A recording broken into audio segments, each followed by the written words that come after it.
복음 71번째 시간입니다. 죽어야 삽니다. 죽어야 삽니다라는 제목으로 하나님 말씀 증거하겠습니다. 오늘 예수님께서 계시던 이 당시에 그 현실을 그대로 우리에게 반영해 주고 있습니다. 정말로 우리가 살려면 죽어야 된다. 그렇게 말하고 있는 거죠. 누구든지 제 목숨을 구원하고자 하면 잃을 것이요. 누구든지 나를 위하여 제 목숨을 잃으면 구원하리라. 이렇게 이야기를 합니다. 당시에 많은 사람들이 예수님을 따르려면 각오를 해야 했습니다. 오늘날처럼 우리처럼 그냥 예수를 믿는 것이 선택이 아니라 그들은 살아있는 예수를 따라야 됐기 때문에 많은 불이익과 또 예수를 따름으로 인해서 생기는 많은 손해들, 그리고 온갖 핍박들, 그리고 심지어는 죽음까지도 각오해야 하는 그러한 일이 바로 예수님을 따라야 하는, 따를 때 생기는 그러한 일이었습니다. 오늘날도 우리가 예수님을 이렇게 따를 때 이런 어려움과 이런 고난과 이런 불이익과 이런 핍박이 우리 앞에 놓여져 있다면, 이게 현실이라면 참 예수를 따르는 것이 망설여질 수도 있습니다. 그러나 예수님께서 계시던 이때 당시의 사람들은 이것을 온몸으로 겪어내야 했던 거죠. 그래서 자기 목숨 아깝고 자기 손해, 또 자기가 받아야 될 온갖 고난과 핍박, 이런 것을 생각하면 예수님을 따를 수 없었죠. 그래서 예수님께서는 누구든지 제 목숨을 구원하고자 하면, 나를 따름으로 인해서 생기는 모든 고난과 손해, 핍박, 심지어는 목숨까지도 자기 스스로 구원하려고 하는 사람은 나를 따를 수 없다. 그렇게 예수님께서 선언하고 있는 거죠. 그러니까 오늘 본문에도 그렇게 말하고 있죠. 누구든지 제 목숨을 구원하고자 하면 잃게 된다. 자기 유익을 위해서, 자기가 더 이상 손해보지 않고 피해보지 않기 위해서 예수님을 따르지 않으면 영적인 생명, 영적인 구원을 얻을 수 없다. 그렇게 말하고 있는 겁니다. 그러나 기꺼이 주님을 따름으로 인해서 자기가 겪게 될 그 온갖 핍박과 고난과 심지어는 목숨까지도 내가 주님을 따르다가 목숨까지도 내가 내어놓겠습니다 하는 각오로 예수님을 따르는 자만이 구원을 얻게 된다. 그렇게 말하는 거죠. 그러니까 이때 당시에 사람들은 예수님을 따르는 것이 오늘날처럼 그냥 취미생활처럼 선택하고 그런 게 아니었어요. 왜요? 예수님을 따르면 바로 고난이 오고, 예수님을 따르면 바로 손해를 보고, 예수님을 따르면 자기 가족을 버려야 되고, 예수님을 따르면 즉시 핍박받는 것이 현실이고, 또 때로는 생명을 위협받는 그런 일까지 현실 속에서 각오를 해야 되기 때문에 그런 거죠. 그래서 이것이 두려워서 많은 사람들이 예수님을 따르는 것을 두려워하고 주저하죠. 결국 예수님을 따르지 않는 그들은 구원을 얻게 될 수 없는 거죠. 예수님이 지금 그 이야기를 하고 있는 거죠.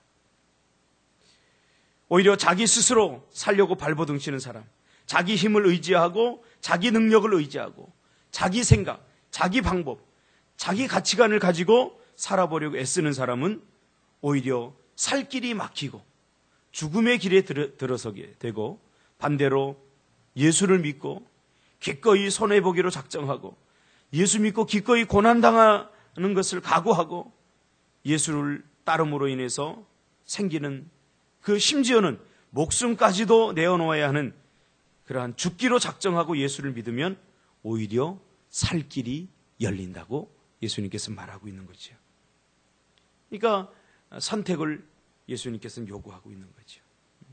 죽을 각오, 우리도 그런 말이 있잖아요. 죽을 각오로 하면 살 길이 열리고, 자기 스스로 살려고 하면 죽을 수밖에 없게 되는 거죠. 우리가 잘 아는 그 이순신 장군이 한 말이 우리가 있죠. 죽고자 하면 살 것이요, 스스로 살고자 하면 죽을 수밖에 없다. 예수님께서는 기꺼이 내가 예수를 따름으로 인해서 생기는 그 모든 불이익을 기꺼이 각오하고 예수를 기꺼이 따르는 자들은 영원한 생명을 얻을 것이고, 그러나 현실 속에서 예수를 따름으로 인해서 생기는 많은 불이익과 또 고난과 심지어 자기 생명까지도 내어주어야 하는 그러한 현실 속에서 저울질을 하면서 안 되겠다. 나는 아무래도 예수 믿는 것 좀 보류해야 되겠다. 내가 예수를 나중에 따라야 되겠다. 이렇게 보류하거나 심지어 그것이 두려워서 따르지 못하는 자들에게는 생명, 영원한 생명을 얻을 수 없게 된다고 말하고 있는 거죠. 오늘날도 마찬가지입니다. 우리가 눈에 보이지 않지만, 예수님이 눈에 보이지 않지만 예수 믿기로 선언하고 또 예수 그리스도를 영접하는 그 순간, 예수를 따르겠다고 하는 그 순간부터 우리는 뭘 각오해야 됩니까? 예수 믿는데 적당히는 없습니다. 예수님께서 내 생명을 요구하면 기꺼이 내가 그 생명까지도 바치겠습니다 라고 하는 각오를 가지고 예수를 따르는 자만이 영원한 생명을 얻게 되고 영원한 축복을 얻게 된다고 그렇게 말하고 있습니다. 그러나 예수를 따르는 것이 두렵고 또 예수님께서 나에게 더 많은 것들을 요구하고 또 예수님을 따름으로 인해서 생기는 불이익과 심지어는 목숨까지도 내어줘야 하는 그러한 것들이 두려워서 따르지 못하게 될 때에 그때는 우리 영원한 생명을 얻을 수 없다고 그렇게 예수님께서 말하고 있는 거죠. 그러면서 25절에 사람이 만일 온 천하를 얻고도 자기를 잃든지 빼앗기면 무엇이 유익하리요? 영적인 생명을 얻지 못하고 이 세상에 그 무엇을 얻는다고 해도 그것이 우리를 유익하게 하겠느냐, 그 말이죠. 그러면서 26절에 누구든지 나와 내 말을 부끄러워하면 인자도 자기와 아버지와 거룩한 천사들의 영광으로 올 때에 그 사람을 부끄러워하리라. 이렇게 말하고 있는 것입니다. 그러므로 여러분, 우리가 생명을 얻은 것은 그냥 얻은 것이 아닙니다. 여러분, 예수 믿음으로 인해서 많은 예수님께서 우리에게 복을 주시고 은혜를 주십니다. 그러나 우리는 기꺼이 그분 앞에 고난도 각오해야 됩니다. 항상 예수 믿으면서 축복만을 생각하고 형통만을 생각하면 안 됩니다. 그분과 함께 고난을 받고 그분과 함께 때로는 생명을 내어 주려고 하는 그러한 각오로 예수를 따를 때에 비로소 참된 은혜와 하나님의 축복 가운데 거하게 됩니다. 오늘 하루도 여러분 안에서 살아 움직이는 여러분의 자아를 죽이시고 기꺼이 예수를 따르시기를 예수님의 이름으로 축복합니다. 내가 살아있으면 예수를 따를 수 없어요. 내가 살아있으면 내 유익과 내 욕망, 내 욕심을 따르게 돼 있지 예수님의 말씀을 따를 수가 없어요. 오늘도 여러분의 안에 있는 죄의 욕망들, 내 욕심들을 다 십자가에 못 박고 오늘도 예수님의 말씀에 순종하고 예수님을 따르는 그런 하루가 되시기를 주님의 이름으로 축복합니다. 기도하겠습니다.